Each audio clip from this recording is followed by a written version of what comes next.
आज वंचित बहुजन आघाडी आणि डावी आघाडी आणि इतर पक्षांच्या वतीनं बंदचं आवाहन करण्यात आलेलं आहे।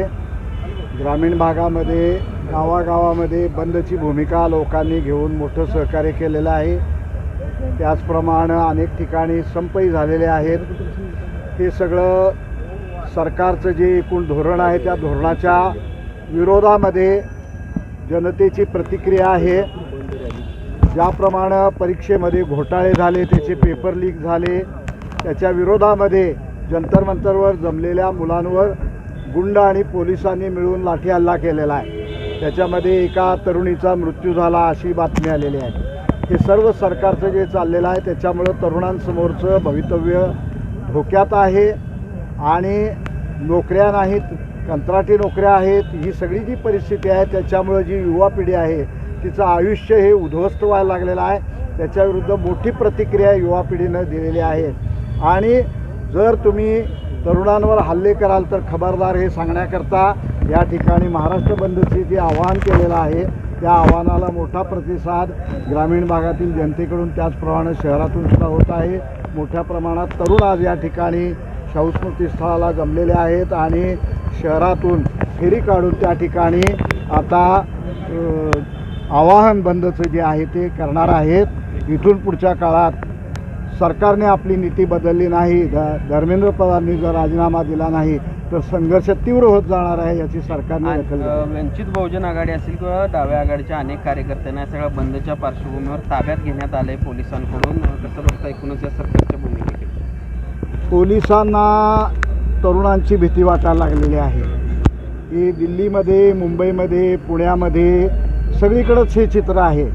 कारण लाठीनं मारलं तरी मुलं हटायला तयार नाहीत, मारल्यानंतर म्हणतात तुम्हाला मार अजून, आणि दुसऱ्या दिवशी पुन्हा फुलं नेऊन देतात। ही जी तरुणांची मानसिकता आहे ती महात्मा गांधींना मारल्यानंतरसुद्धा ते जेव्हा पुन्हा उभारून पाच जाळत होते आफ्रिकेमध्ये, त्या पद्धतीची एक अत्यंत बुलंद अशी भूमिका तरुणांनी तयार केलेली आहे। त्याच्यामुळं पोलिसांना, सत्ताधाऱ्यांना, सगळ्यांनाच तरुणांची भीती वाटायला लागलेली आहे।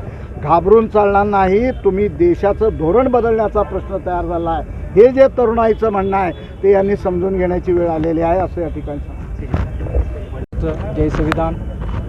आज जे देशामध्ये चाललेलं आहे, आज विद्यार्थ्यांच्यावरती जो अमानुषपणे हल्ला झालेला आहे, ह्या हल्ल्याच्या निषेधात आमच्या पक्षाचे सर्वेसर्वा श्रद्धेय बाळासाहेब तथा प्रकाश आंबेडकर साहेब यांनी आज 23 तारखेला संपूर्ण महाराष्ट्र बंद करण्याचे आदेश दिलेला आहे आणि त्या आदेशाचं पालन आणि त्या विद्यार्थ्यांना आम्ही संरक्षण देण्याकरता संपूर्ण महाराष्ट्र राज्यामध्ये प्रत्येक जिल्ह्यामध्ये, प्रत्येक खेड्यामध्ये वंचित बहुजन आघाडीच्या माध्यमातून, डाव्या पक्षाच्या माध्यमातून, सर्व मित्रपक्ष जे आहेत त्यांच्या सर्वांच्या माध्यमातून आम्ही सर्वांनी एकत्रित येऊन बंदचं आवाहन केलेलं आहे आणि ह्या बंदला संपूर्ण जिल्ह्यातून भरघोस प्रमाणात पाठिंबा आहे। खास करून तरुण मंडळी, विद्यार्थी मंडळी ह्या सर्वांचा आम्हाला भरघोस पाठिंबा आहे आणि ह्या पाठिंबाच्या जीवावरतीच आम्ही आज हा कोल्हापूर बंदचं आवाहन केलेलं आहे। आज या ठिकाणी आम्ही त्याच्या निषेधार्थ कोल्हापूर शहरामधून प्रचार फेरी बंद करण्यासाठी प्रचार फेरी काढत आहोत आणि